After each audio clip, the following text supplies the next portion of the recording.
ये वीडियो सिर्फ और सिर्फ एजुकेशन पर्पस के लिए बनाई गई है। इसमें किसी भी तरह की इलीगल या अनएथिकल एक्टिविटी को प्रमोट नहीं किया जा रहा है। एथिकल हैकिंग सिखाने का मकसद ये है कि आप साइबर सिक्योरिटी को और बेहतर बना सके। कृपया इस जानकारी का गलत इस्तेमाल ना करें। धन्यवाद। नमस्कार दोस्तों, आज हम बात करने वाले हैं एक बहुत ही महत्वपूर्ण साइबर सिक्योरिटी टॉपिक के बारे में, DDoS अटैक।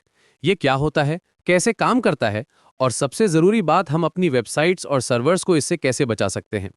ये सब कुछ प्योरली एजुकेशन और अवेयरनेस के पर्पज से है, ताकि आप इन डिजिटल थ्रेट से अपना बचाव कर सके। DDoS का फुल फॉर्म है डिस्ट्रीब्यूटेड डिनायल ऑफ सर्विस। सुनने में टेक्निकल लगता है ना, लेकिन इसे समझना बिल्कुल आसान है। इस अटैक में एक अटैकर एक ही समय पर हजारों या लाखों फेक रिक्वेस्ट्स किसी वेबसाइट या सर्वर पर भेज देता है। अब सोचिए, अगर आपकी वेबसाइट नॉर्मली दिन में 100 विजिटर्स हैंडल करती है और अचानक एक साथ लाखों रिक्वेस्ट्स आ जाएं, तो क्या होगा? बिल्कुल वही जो एक छोटी सी दुकान में अचानक बहुत भीड़ आ जाए।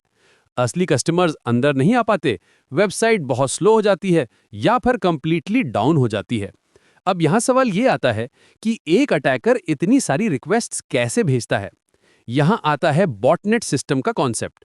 बॉटनेट का मतलब होता है इन्फेक्टेड कंप्यूटर्स, मोबाइल्स या सर्वर्स जो हैकर के कंट्रोल में होते हैं। ये डिवाइसेस नॉर्मल यूजर्स के पास होते हैं, लेकिन मैलवेयर के थ्रू हैकर इन्हें रिमोटली कंट्रोल कर सकता है। जब हैकर एक कमांड देता है, तो सारे इन्फेक्टेड डिवाइसेस मिलकर एक ही वेबसाइट पर ट्रैफिक भेजना स्टार्ट कर देते हैं। इससे सर्वर ओवरलोड हो जाता है और क्रैश भी हो सकता है। सत्यम, ये अटैक इतना डेंजरस इसलिए है क्योंकि ये लेजिटिमेट ट्रैफिक की तरह दिखता है। सर्वर को पता नहीं चलता कि कौन सी रिक्वेस्ट रियल है और कौन सी फेक। रिजल्ट ये होता है कि जेन्युइन यूजर्स को सर्विस नहीं मिल पाती। बड़ी कंपनीज के लिए ये मिलियंस का नुकसान हो सकता है, क्योंकि उनकी ऑनलाइन सर्विसेज डाउन हो जाती हैं। अब बात करते हैं प्रिवेंशन की। सबसे पहले हमेशा फायरवॉल और DDoS प्रोटेक्शन सर्विसेज का यूज करें। ये सर्विसेज इनकमिंग ट्रैफिक को मॉनिटर करती हैं और सस्पिशियस पैटर्न्स को डिटेक्ट करके ब्लॉक कर देती हैं। क्लाउड बेस्ड सिक्योरिटी सॉल्यूशंस भी बहुत इफेक्टिव होते हैं, क्योंकि ये डिस्ट्रीब्यूटेड इंफ्रास्ट्रक्चर यूज करते हैं। ट्रैफिक फिल्टरिंग इनेबल रखें, जो अनयूजुअल ट्रैफिक पैटर्न्स को आइडेंटिफाई कर सके। स्ट्रॉन्ग और ट्रस्टेड होस्टिंग प्रोवाइडर चूज करना भी बहुत जरूरी है। अच्छे होस्टिंग प्रोवाइडर्स के पास बिल्ट इन DDoS प्रोटेक्शन होता है। सर्वर पर रेट लिमिटिंग और IP ब्लॉकिंग जैसे फीचर्स यूज करें। रेट लिमिटिंग का मतलब है कि एक IP एड्रेस से कितनी रिक्वेस्ट अलाउ करनी है, इसकी लिमिट सेट करना।